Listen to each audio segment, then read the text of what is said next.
Cette religieuse était si audacieuse qu'elle laissa délibérément la porte de sa chambre entrouverte et retira lentement son vêtement de dessus. À ce moment-là, un beau jeune homme est sorti et a été fasciné par la scène qui se déroulait devant lui.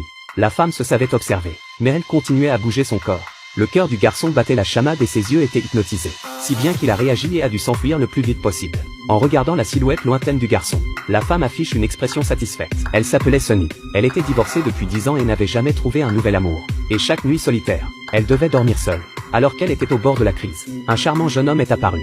Le directeur de l'école a immédiatement présenté Sonny à Glenn, l'homme de la situation dans son établissement.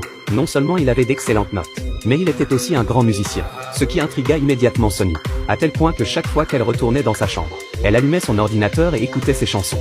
Lorsqu'elle était amoureuse, elle ne pouvait s'empêcher de lui exprimer son amour. Le lendemain matin, lorsque Sonny a appris qu'elle allait donner une leçon à Glenn, le sourire qu'elle arborait était sans équivoque. Mais en arrivant dans la salle de classe, elle voit Glenn bavarder joyeusement avec Joy, une fille de sa